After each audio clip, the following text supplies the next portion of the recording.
Pegasus, the spyware used to hack phones, now back in the news, where the Indian site The Wire has now published a report of the phone numbers of over 40 Indian journalists appearing on a leaked list of potential targets of surveillance. Srinivasan Jain now joins us with this breaking news story. Vasu, Pegasus was first in the news way back in November 2019 when it emerged that 17 Indian citizens had been targeted via their WhatsApp being hacked using this spyware called Pegasus.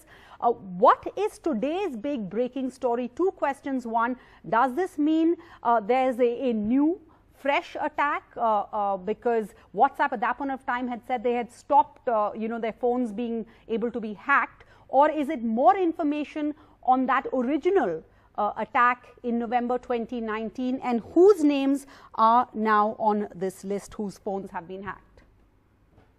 Right, Sarah. So this is basically the big story about which there's been a huge build-up over the past 48 hours, that there's going to be a fresh set of names that is going to emerge who reportedly were targeted by the Pegasus spyware. And we're both, and all of us actually, just reading the story simultaneously as we speak of The Wire, which has just published it on their website. The Wire, I believe, is the Indian partner of this particular investigation. And according to The Wire's own story, from what they're saying, it appears that there has been a kind of centralized data dump of Pegasus targets around the world, and that these are the Indian names, or these are at least some of the Indian names. The expectation is that the first round, we're going to see the names of journalists and so on, and likely other targets in the hours and days to come. Now, from what the story says, this was around the same time that you mentioned the earlier names that had emerged in the first round of the targeting of Pegasus of Indian activists. That was in 2019. This also pertains to that period. So it could well be that these are people who were targeted then, and the information is only coming out right now. And as per the report, the names, at least the initial names of the 40 Indian journalists, they say include journalists at the Hindu Times, India Today, Network 18, The Hindu, and the Indian Express. You can see an image of some of the journalists up on The Wire's page, which includes The Wire's founders as well, Siddharth Vardarajan and N.K. Venu. Sushant Singh, formerly of the Indian Express, was one of the targets, as appears to be Rohini Singh, another journalist with the Wire. Vijeta, who's of course with The Hindu, Vijeta Singh, she's also been targeted, as has been Prashant Jha with the Hindustan Times. So this is the initial clutch of journalists who appear to have been targeted by this particular breach or this particular leak. Now, just again to remind our viewers, the position taken at that time by the founder of Pegasus, NSO Group, this Israeli-based software company, was that they don't, in fact, make this software available to target journalists and human rights activists and so on.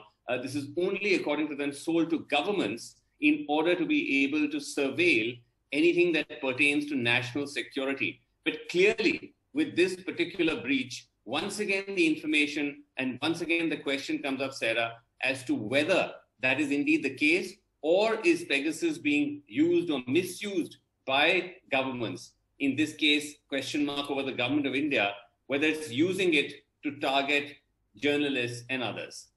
All right. So, Vasu, of course, when that story broke way back in 2019, the worry was at the end of all of that, we didn't really have any clarity of who was behind this. And the question is, do we have any more clarity on that now? Are you expecting to see any movement on that aspect of the story?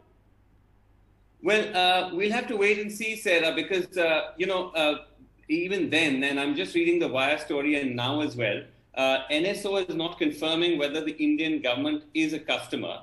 But as I said, that the fact that Pegasus says that they only sell to governments does raise the question as to whether the Indian government is a client. Now, if you remember at that time, these questions had come up as well. And yes, in fact, the Minister of Home at that time, the junior Minister of Home, was asked this in Parliament, as was the then Minister of IT, Ravi Shankar Prasad.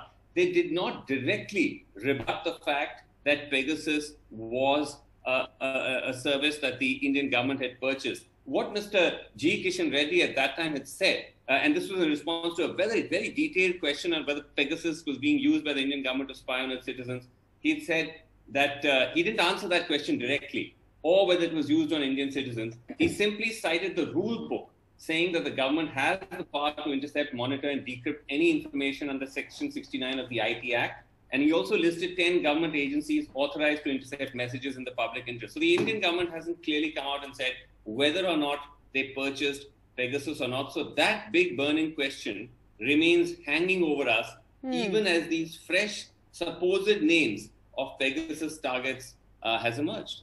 All right. So many questions. The biggest question is there a relevant government department or a ministry that's going to answer them? Who is behind this surveillance? Is the center, any state government involved? Yeah, Vasu, yes. Go ahead.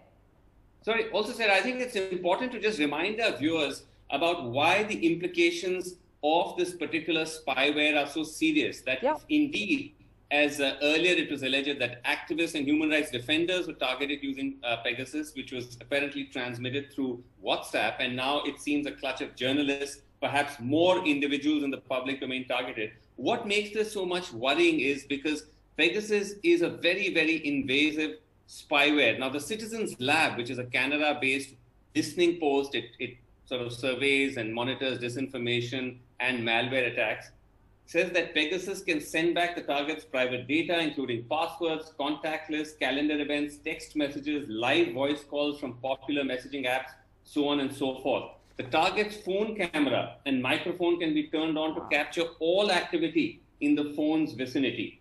The malware can also access email, SMS, location tracking, network details, and all of that. And all of this can take place without the target's user's knowledge. That you can leave no trace on the device, consume minimal battery, memory, and data so as not to arouse suspicion in more alert users. Which is why, Sarah, the fact that if indeed Pegasus is being used or misused to target people in India, it makes it particularly worrying because this is a very intense, very invasive form of surveillance, much beyond what we normally see government agencies do in terms of tapping phone calls and so on.